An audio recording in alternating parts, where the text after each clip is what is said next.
Okey, mungkin ada masalah rambut jadi mengganggu fikiran. Pernah tak dia rasa dalam hidup ni ada benda yang kosong? Maksudnya dah belajar dah bagus tapi ada benda yang kosong, ada tak? Kadang-kadang lah. Sebab apa ada kosong tu rasanya? Single tak keluar lagi. Pandai ya?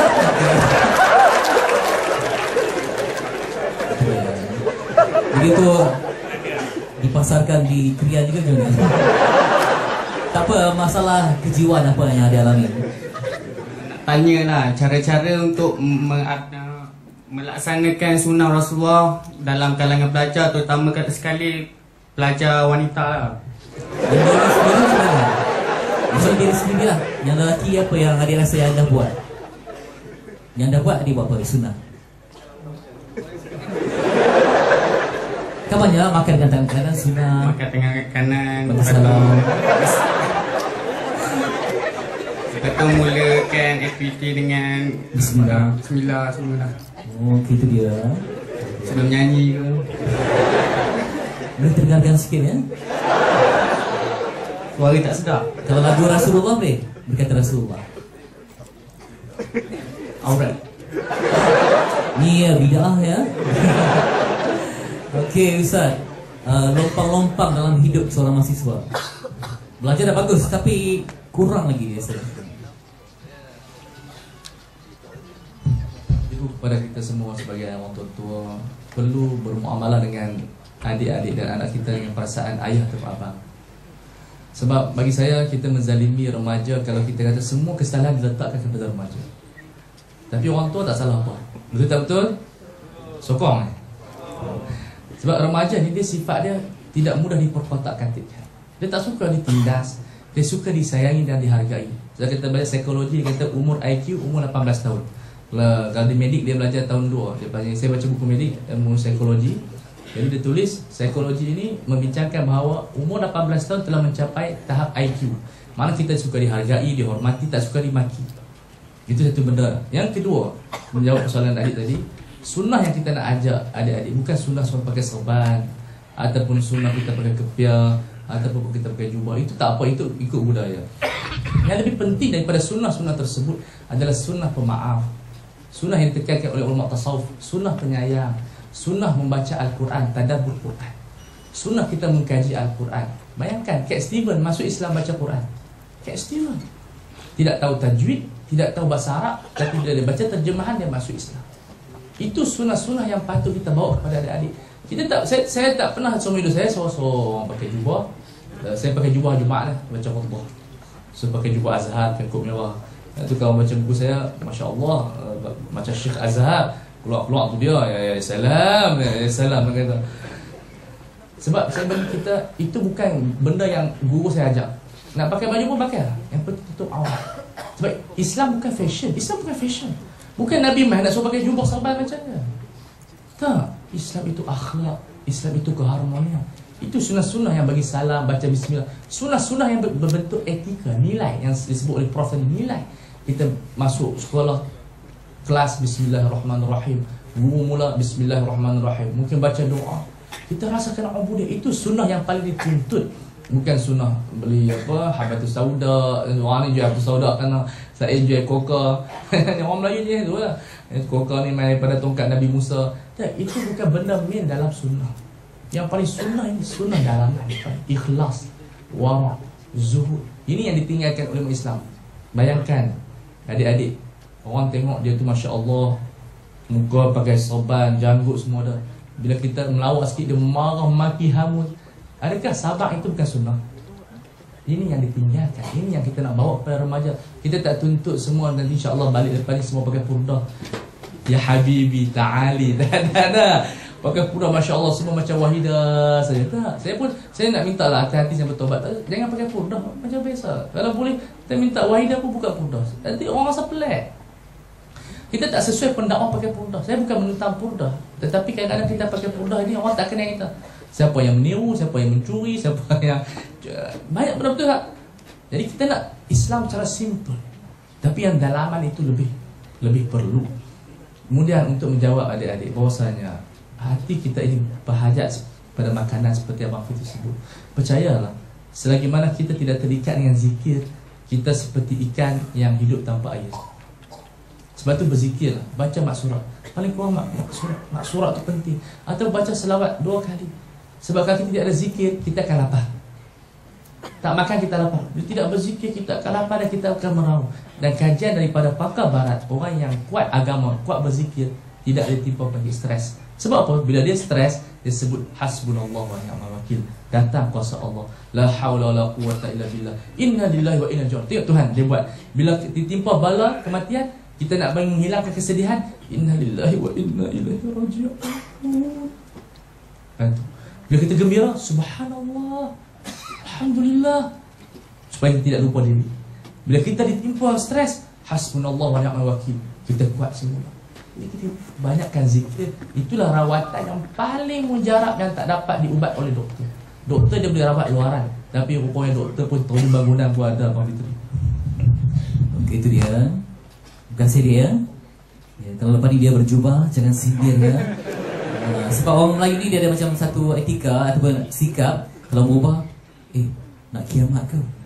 Ataupun berjubah, aku yang 5 kali pergi haji pun tak berjubah, kau sibuk nak berjubah. Sebab ada kawan saya yang pernah disindir dengan sedemikian ya. Banyak kata yang pedas dan dilontarkan. Baik, soalan yang seterusnya kita nantikan untuk kita imarahkan majlis ilmu. Assalamualaikum warahmatullahi wabarakatuh. Tudung ni nama apa tu? Tudung bawah ke? Tudung apa tu? Tudung ni Nora. Okay. Silakan. Okey, saya soalan ni saya nak tanyakan kepada Ustaz Fawaz ya.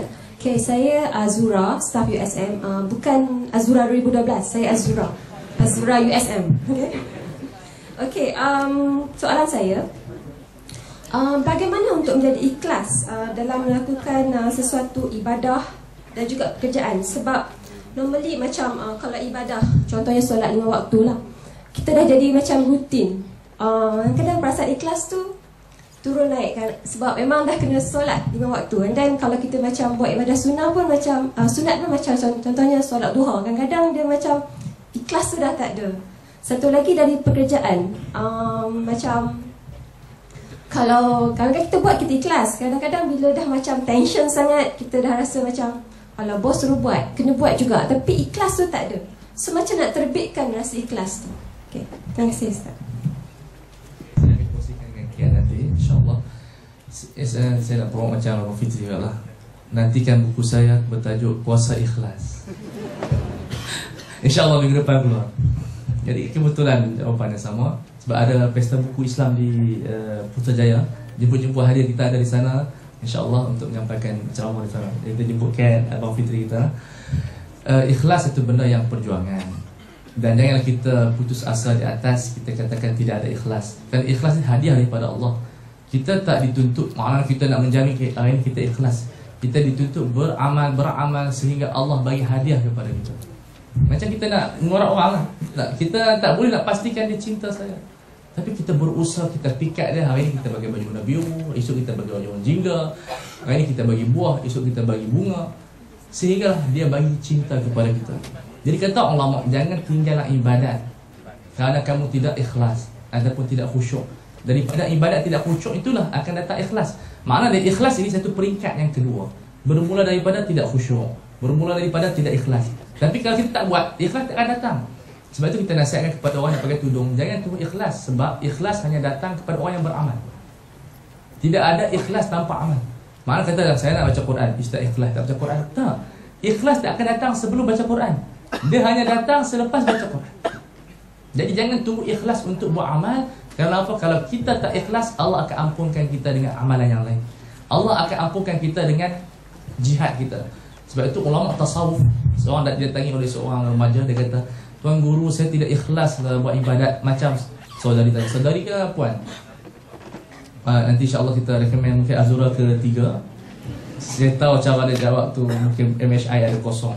Jadi kemudian dia jawab, tanya Tuan Guru, saya tak ikhlas, saya tak khusyuk berzikir. Kamu bersyukurlah kepada Allah kerana boleh berzikir. Ada orang tak boleh berzikir. Yang kedua, kerja pula. Kalau kita tak ikhlas, tajdi dunia. Buat satu pasar, dah aku buat kerana Allah Ta'ala. Niat ini pahalanya lebih banyak daripada amalan. Niyatul mu'min khairun min amali. Dengan kita sejetik saja ubah niat, datang pahala, insya-Allah dihapuskan dosa. Saya rasa kalau tanya buat perasaan ni lebih sesuai dengan kat, sebab saya tengok orang perempuan lebih ikhlas daripada orang lelaki. Saya beri contohlah. Saya berdoa macam ni. Rabbana zidna amin. Ni bila tu imam nak berhenti, orang perempuan saya tengok, amin. Ya Rabb, ya Rabb. Betul tak? Cuba tengok orang berdoa, yang mana angkat tangan tinggi lagi? Orang lelaki rendah ke tak? Yang tu yang orang perempuan macam ni teriak. Dan bila dia bertaubat, lebih bertaubat pada lelaki. Lepas tu saya nak tanya, pasal kongsi cat. Perasaan cat saya tengok cerita, kadang-kadang ada pengalaman. Sebab saya duduk di Mesir tu, saya duduk dengan orang soleh, saya seorang tak soleh. Sebab betul, saya duduk yang Ustaz Syukri orang soleh. Saya teman dia di surau, dia memang hati dia mulia, saya hati kotor. Saya akui. Sebab dalam majlis dengan orang lama, nama dia Habib Ali Jufri, semua orang pakai teriak cerita pasal Allah Ta'ala. Saya cuba teriak, Habib ceramah, tak teriak dia. Orang lain pakai ayat mata lah. Yang kita elok terkeluar. Saya kata, hati kotor.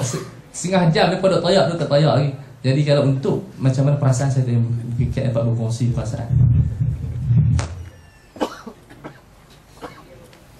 Saudari yang manis, saya ada seorang anak berumur 2 tahun dan saya mengandung 4 bulan. Saya terpaksa naik flight daripada KL ke Penang. Saya penat, saya mengah, tapi kalau saya persoalkan keikhlasan, apa yang saya dapat? Saya akan sangat rugi. Malaikat-malaikat mungkin tidak akan mencatat apa sekalipun untuk saya kerana saya datang mungkin dalam keadaan merungut, mungkin tidak ikhlas, ya.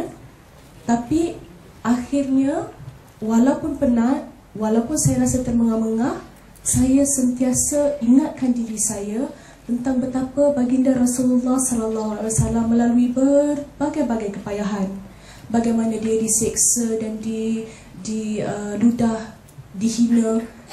Jadi apa sangatlah penat kita. Ya, saya cakap tentang diri saya, apa sangatlah penat kita. Kenapa perlu saya nak persoalkan ikhlas ke tidak aku nak datang Penang ni, ya? Sedangkan saya tahu apabila saya sampai nanti, insya-Allah akan ada para malaikat yang mengiringi kita semua. Akan ada adik-adik yang mungkin akan tersentuh jiwa-jiwa mereka mendengar celoteh-celoteh kami yang di depan sini.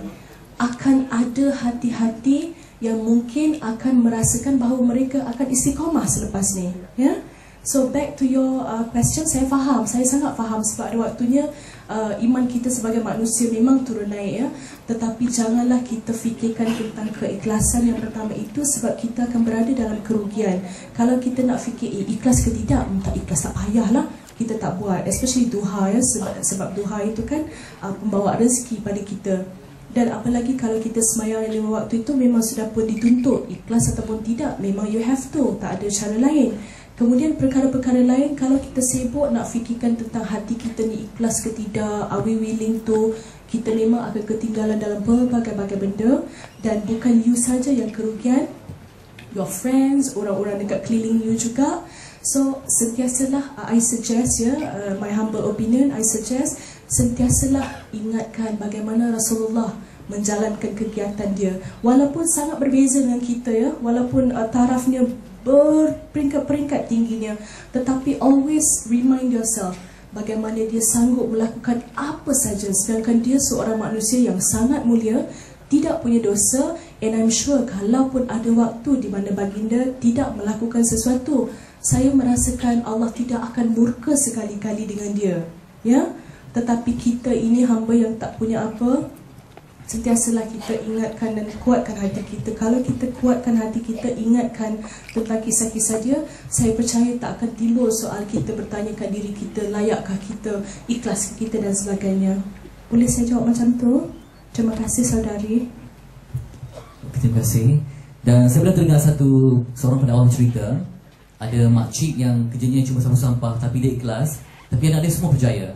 Ada juga yang macam gaji dia 2,000, anak dia 8 orang, semua cukup. Ada yang gaji 20,000 tapi hidup bagaikan sebuah neraka kerana tidak ikhlas dalam kerja.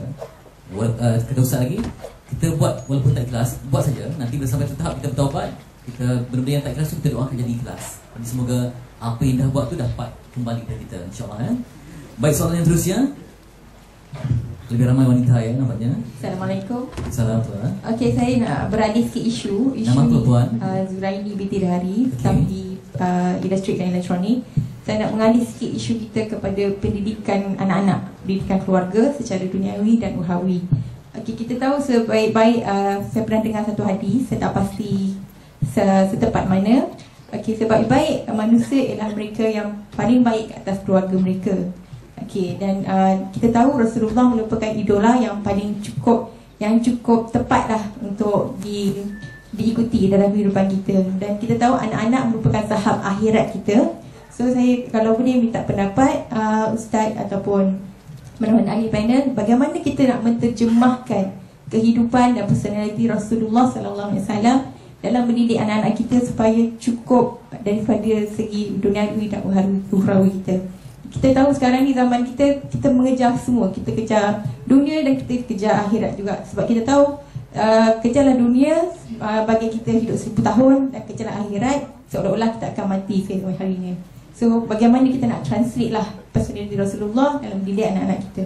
Itu saja. Terima kasih. Terima kasih puan. Nampak begitu keibuan sekali ya. Anak berapa orang anda? 5 ya? Oh 7. Okay. Tak apa. Ustaz ya. Anak yang ramah, ibu yang amat mengharapkan. Kadang-kadang di tangan ibu di rumah dah baik Ustaz, tapi bila dah di sekolah jadi lain. Kadang-kadang dia pandai di karakter dia. Kalau di rumah dia tak mati, tapi di luar jadi orang lain. Sebab tu kadang-kadang ibu kata ni, dia kata dia ada anak lelaki kan, tak risau pasal rogo semua, tapi rupa-rupanya dalam rumah dia membesarkan seorang perogo. Bagaimana? Satu yang kita tak pernah fikirkan, tapi itu realiti dalam kehidupan dia. Anak dia nampak baik, tapi di luar kan. Jadi Ustaz macam mana tu Ustaz? Nak memimpin dengan corak peribadi Rasulullah dalam rumah tangga. Saya tak layak untuk jawab persoalan ini sebab belum ada anak lagi yang pertama. Cuma mungkin pengalaman saya dengan ayah saya. Kenapa kita rasa kita menghargai seorang ayah? Sebab kita merasakan dia membangkitkan perasaan kepada kita untuk berbakti kepada orang. Saya tak banyak bersama dengan ayah saya. Saya pergi Mesir pun ayah saya tak hantar. Sebab ayah saya seorang ahli politik, jadi dia tak ada masa untuk hantar. Tetapi saya merasai kasih sayang dia kepada kita. Sebab ayah saya tidak meninggalkan apa-apa, tapi dia meninggalkan satu nilai yang cukup tinggi, iaitu dengan perbuatan dia. Dia tidak berletir banyak. Asas sekali dalam pentadbiran, tidak kuat berletir. Just information saja. Kita kenapa hilang aura? Sebab berletir banyak. Bila berletir banyak, dia jadi hafalan. Jadi matan pula teks. Jadi hal kita ni boleh hafal. Mak aku nak kata apa. Betul. Sebab tu Imam Ghazali kata, yang sebut dalam kitab Ihya, janganlah nasihat anak kamu kerap sangat. Rasulullah dia tak kerap nasihat, dia simple. Ucapan yang sebaris ataupun 2 rangkap. Kerana itu yang dipanggil kebenaran tidak berhajat kepada kekuatan. Sebab kebenaran itu kuat. Tak perlu kita pukul orang, tak perlu kita tampar, sebab dia kuat. Dia benda yang benar. Sultan, Allah namakan sultan, benda yang kuat.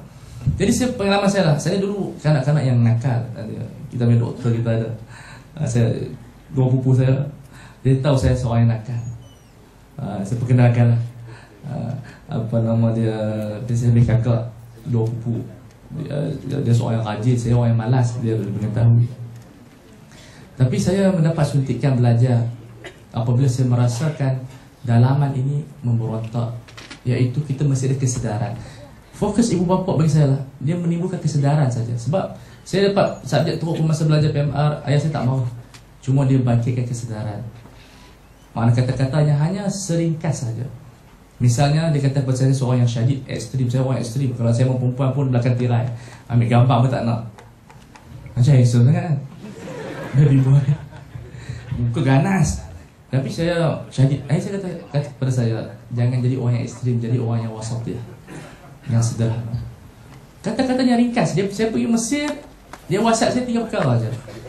Usikum dengan bahasa Arab, usikum bitaqwallah wa ta'atihi wal istiqamah ala manhajil qawm. Saya berwasiat kepada kamu supaya taat kepada Allah dan bertakwa kepadanya, dan istiqamah di atas manhaj Islam. Saya pun tak tahu, ayah saya tidak pernah menasihat saya benda yang ini banyak. Saya boros di Mesir, bukan boros makan, boros beli kitab. Duit saya habis beli kitab. Saya beli kitab kat rumah saya hampir RM50,000. Saya habiskan wang untuk, sampai sekarang saya beli kitab, saya rasa dekat mungkin RM80,000 habis kat kitab ni. Ayah saya pesan jangan boros sangat. Dia kata pekin-pekin sikit. Sebab apa? Duit makan tak ada. Saya beli kitab sampai kipas angin tidak ada. Kalau saya tidur dengan kitab lah, penuh dalam bilik. Jadi saya tengok di situ benda yang paling asasi sekali, kita melihat kurangkan literan. Betul. Sebab aura ada kurang. Dan perbanyakkan perbuatan. Sebab ayah saya ni dia rajin setrika baju. Jadi saya pun benda yang saya paling minat setrika baju sampai sekarang ni. Hal ni saya malas. Politik saya tak masuk. Tapi benda-benda tersebut, sebab apa? Anak-anak dari sudut psikologi melihat dan mendengar lebih banyak daripada belajar. Sebab mereka tidak ada yang dipanggil conscious brain, melainkan pada umur 7 tahun. Dia mereka tidak ada upaya untuk berfikir. Sebab itu sembahyang kadang-kadang tidak sah.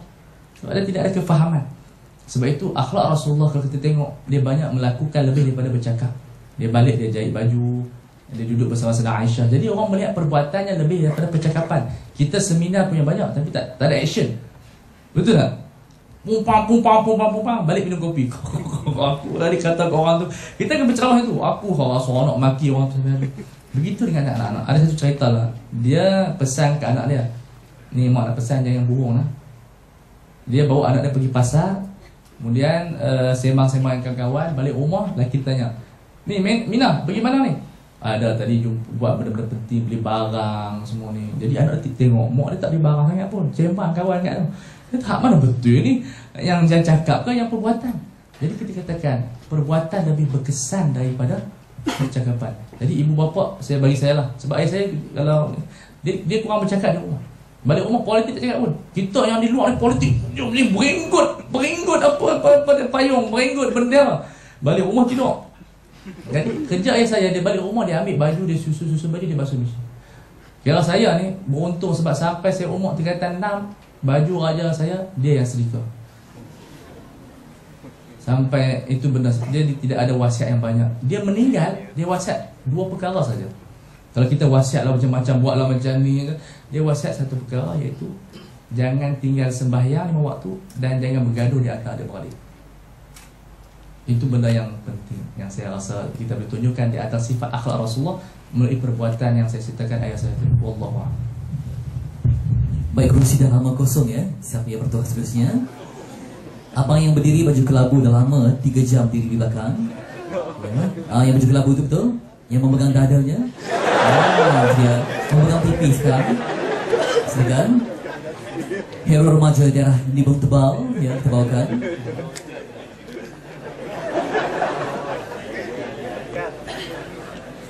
Antara atlet angkat berat di USM ya. Kembali kita bawakan di pentas persaingan untuk petang ini.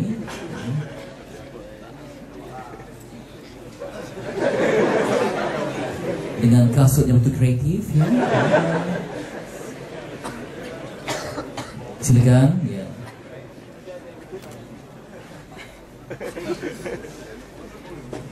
Bajunya syarat dengan formula ya, H2O ya. Jurusan kimia agaknya. Jurusan apa dia? Aerokasa. Wah, ini terbang tinggi ya. InsyaAllah. Namanya? Nama Muhammad Syahri. Berasal dari? Terengganu. Okey, Darul Iman ya. Itu nampak iman tu ya. Jadi nak tanya dengan Tengku tadi ya, betul? Syaril ya. Syaril tak ada masalah dalam hidup ya? Ada, tapi sabar macam mana? Jadi tak semua orang ya. Kalau orang gaduh sabar kepada hanya, dan macam mana Syaril mendapat nikmat kemanisan kesabaran tu, apa yang Syaril buat? Khusyuk dan semayang. Subhanallah ya. Mana nak jumpa ya zaman sekarang ni. Jadi sebelum solat, apa yang dibuat untuk dapatkan khusyuk? Semua orang tak dapat fokus sebab fikirkan dunia. Macam Syaril mendapat nikmat khusyuk? Mengambil wuduk dengan tenang. Ikhlas kerana Allah.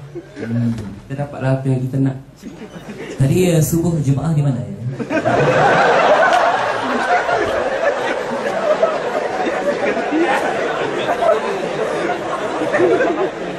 Subuh.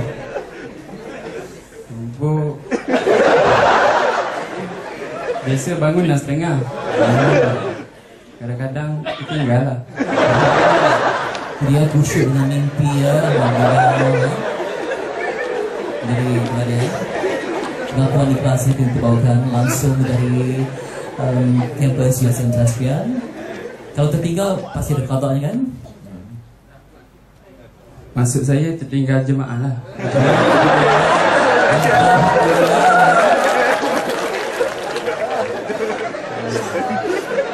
Cara ni sama lelaki yang romantik kan? Hanya dia yang tahu. Ya, dah ada punya kita malam ya. Ya, sebab ada kawan perempuan saya cerita, jangan main cinta dengan orang Terengganu ni sebab orang Terengganu ni mulut dia manis. Itu dia bahaya. Hati-hati walaupun dia kata cinta tapi otak kedetak ya. Jadi ada soalan tak untuk Ustaz ke untuk Puan Katrina yang cara dia rasa nak tanya? Ya. Saya baru je masuk. Okey. Sekarang 46 dan 15 minit tadi apa yang saya dapat berkaitan dengan Rasulullah, isu perjuangan? Bagaimana nak mencapai keikhlasan hakiki? Ya, mazhab yang makam tinggi ya. Jadi pernah tak berfikir untuk berjuang, ikhlas, sanggup korbankan nyawa seperti mujahidin di Palestin? Tak syariat impian seperti itu? Memang sentiasa ada niat begitu, tapi kata orang tak mampu lah. Macam kita jauh kan. Ya, mungkin Wan Ken nak komen sikit lah. Keikhlasan yang hakiki. Sebab hati manusia ni dia berbolak-balik. Iman kita ni turun naik ya. Sebab tu kita kena istiqamah. Sedangkan iman Rasulullah ni dia sentiasa meningkat dan memuncak. Iman manusia ni kadang-kadang boleh jatuh sampai ke bumi, kadang-kadang tinggi menjulang, tiba-tiba boleh dia macam graf. Jadi macam mana kita nak menjaga kualiti tu supaya hakiki itu sampai.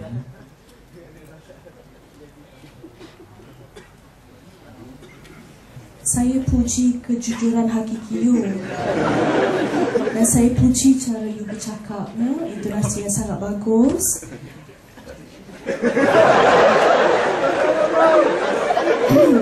Okay.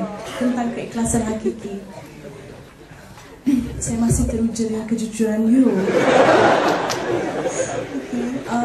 Saya secara peribadi ya, kalau ditanya ataupun kalau saya sendiri yang bertanya atau saya yang wonder, saya banyak balik ke cerita Rasulullah ya, sallallahu alaihi wasallam. Kerana dia adalah idola kita, tak dapat disangka lagi, dan dia adalah penghulu kita, dan dia adalah rasul yang terakhir dan tidak akan ada rasul lagi selepas ini. Kita sebagai manusia memang dibelenggu dengan masalah iman kita yang turun naik ya. Para ulama sendiri mengatakan begitu. Ustaz sendiri pernah mengatakan begitu pada saya. Iman manusia ada turun naiknya. Sometimes we feel like we want to do everything. Other days macam Allah tak kuasanya ya. Iman kita memang turun naik. Tetapi saya secara peribadi, saya ceritakan tentang saya sendirilah, sebab saya memang tak layak ya nak tazkirah yang berbagai-bagai ya. Saya belum sampai ke peringkat itu. InsyaAllah one day ya, suatu hari nanti insyaAllah apabila berguru dengan orang sehebat Fawaz Fadil Nur. Saya memikirkan bagaimana para nabi kita mempunyai mukjizat doa ya. Baik Nabi Sulaiman alaihissalam, Nabi Alyas alaihissalam dan Nabi Muhammad sallallahu alaihi wasallam. Dan antara mukjizat doa baginda adalah apabila kita di hari akhir besok, dia akan pergi kepada Allah Ta'ala ya, memberitahu kepada Allah, ya Allah, ya Tuhanku, izinkan aku pohon padamu ya Allah, izinkan seluruh umatku bersamaku. Dan Allah memang akan mengiyakan dan menerima doa itu. Dan Rasulullah akan pergi kepada di mana kita semua sedang beratur menantikan masa depan kita, sama ada kita ke pintu kanan ataupun ke pintu kiri, na'udzubillah min zalik. Dan dia akan menunjuk kepada kita, ummati, ummati, ummati, ummati, ummati, ummati, ummati, ummati. Kemudian sampai ke satu barisan dilangkau ya, dilangkau beberapa orang sampai ke tengah, ummati, ummati, ummati. Dan saya takut mendengar keadaan itu, kerana that is a possibility yang sangat benar. Itu adalah kemungkinan yang bakalan berlaku. Kemungkinan yang bakalan berlaku.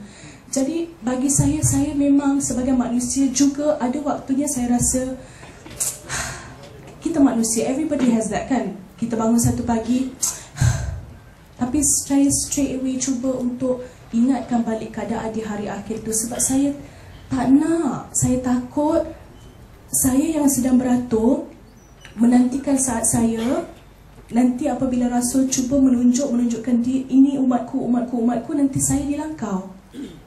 Jadi keikhlasan tu dek, ya, keikhlasan tu dek, adik jangan perlu selalu tanya diri, tetapi ingat about that story. Macam mana baginda nanti takut-takut kita terlangkau sebab kita ni selalu tak ikhlas. Jadi bila kita question keikhlasan kita, kita pun tak buat sebab kita rasa aku dok ikhlas, dok payah buat hari ni.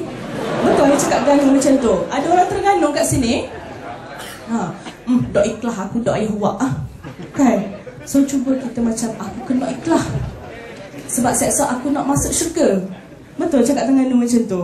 Ya, setakat itu sajalah yang kakek boleh kongsikan ya, sebab keikhlasan ini adalah satu yang abstrak. Ustaz pun mungkin setuju, sangat abstrak, susah kita nak judge ya, susah kita nak nilaikan. Tetapi ingat tentang tu, kalau semua benda yang baik-baik kita nak soalkan keikhlasan, nanti kita buat semua yang maksiat saja dan kita ikhlas pula yang buat yang maksiat je kan. Orang ajak dating, kita pergi dating, orang dating belaka kan, contoh. Boleh saya jawab setakat tu ya, saya pas pada Ustaz pula insyaAllah. Syarif dapat rumuskan? Okey. Ikhlas adalah merupakan satu perjuangan yang tidak dapat mudah. Dan saya dah sebutkan ciri-ciri ikhlas supaya orang boleh cari di mana keikhlasan. Yang pertama yang disebut oleh Syekh Al-Qaradawi dalam kitabnya Al-Ikhlas, iaitu yang pertama, kita tidak suka kepada pujian. Malah tidak mencari pujian. Kalau puji kita tak apa, kita rasa terima kasih ataupun kita istighfar, tapi kita mencari mana agak-agak itu aku pi haji tu nampak tawaf elok. Itu agak-agak aku sembahyang tu nampak khusyuk. Tadi aku cakap tadi nampak lain daripada orang lain. Jadi kita nak pujian. Orang yang ikhlas dia tidak berhajat sebab bahawa dia malu dengan Allah Ta'ala. Allah yang bagi, Allah yang pakaikan dia pakaian yang cantik. Tapi kalau Allah pakaikan pakaian yang bodoh, dia nampak bodoh. Yang kedua, dia tidak kedekut untuk berterima kasih dan menghargai orang ataupun memuji orang. Kata orang tu buat kerja baik, kita tak segan kata bagus kerja kamu. Sebab orang dia tak mau. Bila sebut macam tu, nampak dia tak pandai pula. Itu di atas sifat ikhlas. Kemudian sama saja tindakan dia, sama ada bila dia ada pangkat ataupun tidak ada pangkat, dia buat kerja sama saja. Bukan matlamatnya bekerja untuk orang, tapi untuk Allah Subhanahu Wa Taala. Yang keempat, yang seterusnya, dia tidak, yang dipanggil, dia tidak takut untuk meletakkan jawatan. Ada orang sampai seorang suruh duk pegang je. Orang yang ikhlas, tengok orang tak suka dia turun tanpa ada masalah. Ini di antara 4 ciri ikhlas yang saya sebut dalam buku saya, kuasa ikhlas. Mana ikhlas dia ada kuasa. Apa kuasa dia? Kita istiqamah, kita akan berjaya, kita akan tenang, kita akan seronok. Yang saya sebut lebih kurang 5 yang dipanggil kuasa ikhlas. Dan saya sebutkan di sana macam mana ikhlas. Saya sebutkan 3 cerita orang ikhlas. Yang pertama, Al-Imam Abdul Qadir Jilani. Yang kedua, Umar Abdul Aziz. Saya buat dengan pada seorang sahabat saya. Yang ketiga, ayahanda saya sendiri, Ustaz Fadil Nur. Macam mana perjuangan yang ikhlas. Allah Subhanahu Wa Taala di depan mata saya terkejut sebab saya balik Mesir, dia koma. Bila saya turun dari hospital, jumlah puluhan ribu orang datang. Seorang pun tak banyak duit. Mana ada duit? Kami mana ada duit. Jadi kemudian bila turun ke surau di hospital HKM tu, sampai air wudu, air tangki ni habis. Orang tak ada sembahyang, orang tayamum buat sembahyang. Kemudian bila naik kapal terbang, saya ingatkan mungkinlah 10,000, 20,000. Turun kapal terbang di kepala batas. Bukan kepala batas ini, kepala batas tu dah banyak kepala kan. Jadi bila sampai di situ, orang macam lautan. Nasib baik saya naik ambulans. Yang lain turun Aziz naik motor, Nur Izzah naik motor. Sekarang orang lelaki tu gabung tutup dengan kain, tak bagi orang lain duduk dah. Nur Izzah duduk atas motor. Dia orang lelaki tu. Yang orang kata duduk jumpa kan. Tapi makna dia, saya tengok luar biasa. Kira saya kena duduk 2 bulan ni, duduk kat rumah tu layan tetamu. Buat kopi hari-hari sampai kopi tu kira kopi fawah lah, sedap ni. Mana dia orang datang sampai saya kira mungkin kat 1 juta orang. Sampai daripada Jepun pun datang. Dia Islam, duk macam tu. Walaupun Islam, pala haid tu tak nak bantu. Dari Indonesia datang. Saya rasa ini satu benda bukan yang dicari. Ini kuasa ikhlas. Sebab saya tengok ayah saya ni, Dia masa dia meninggal, jam tangan dia harga RM100. Itu bukan dia beli, orang bagi. Dia cakap banyak kali dia teringin nak pakai jam Rolex macam Abang Fitri sebut, harga RM3,000. Tapi dia tak beli, bukan tak mampu, tapi dia fikirkan untuk umat. Wallet dia terkoyak. Wallet saya mahal, saya beli Oakley, mahal Oakley. Saya jenis taste tinggi juga lah. Tak beli RM40 macam tadi. Terus saya waktu saya gila dunia tu dah lah kan. Tapi ayah saya heran, dia beli Sabah. Telepingan Bonia yang seal tu RM60 begitu. Dengan gaji yang dia ada, dia hanya belanjakan RM2,000 saja untuk perjuangan dia. RM2,000 daripada gaji mungkin RM14,000, dia hanya ambil RM2,000, yang lain semua untuk umat. Dan dia wasiatkan RM60,000 untuk kawasan dia. Kemudian dia punya, kita kata kehidupan dia pernah ditawarkan untuk memiliki kereta Mercedes. Dia kata tak payah kereta, bagi duit tu untuk kawasan dia beli ambulans. Dia pernah ditawar, tak tahu kalau pergi haji, kerajaan Arab Saudi akan bagi, dia panggil tetamu kerajaan. Maksud dia sana ada polis kawal dia semua tu. Semua dia tolak dan duduk untuk beribadat. Kalau orang lah, kerajaan Arab Saudi bagi tawaran, bagi hotel, bagi pegawai peribadi 2 orang, cari dia sampai ke Madinah, dia tak mau, dia nak buat ibadat. Sekali dia terima sebab dia berpaksa sangat. Itu pun dia cepat-cepat lari. Itu saya tengok keikhlasan sampai dia pernah berkata, kalau tidak ada orang yang berjuang Islam, biar dia seorang. Dia tidak mau mati atas katil, tapi Allah takdirkan dia mati atas katil. Yang tu saya nampak keikhlasan yang betul sampai Allah hadiahkan kepada dia luar biasa. Mati tak ada apa betul. Tinggal sikit berapa puluh ribu je, orang terkejut. Makna dia bila pergi pejabat tanah apa tak ada. Kami jual habis tak ada duit. Makna kita tengok peninggalan dia tidak ada apa-apa, tapi Allah Subhanahu Wa Taala bangkitkan umat Islam di India, semayang gaib untuk dia di negara Arab, di majalah Kuwait tulis dan sebagainya. Saya rasa itu di antara tanda ikhlasan. Bila dia pernah berkata pada saya, masa kes dulu ada kes kan, dia kata ni tindakan yang saya tak betul ni, nanti orang PAS pecat dia. Saya bukan orang politik, saya tahu hikayat ni.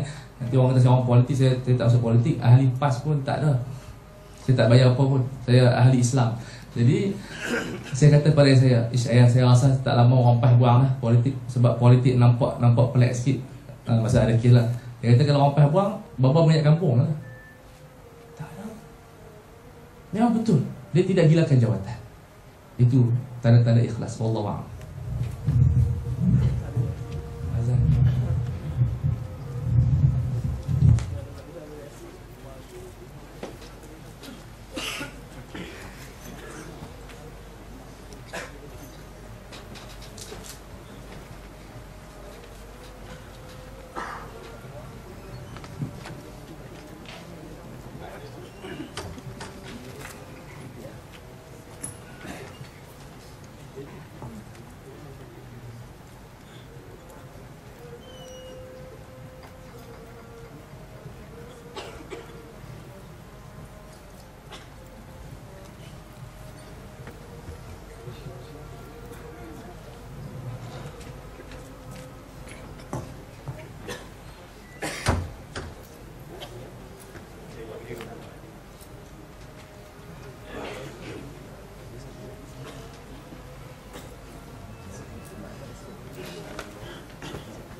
Baik, kita sambung kembali. Syukri akan imamkan solat nanti ya. Boleh Syukri ya? Syukri.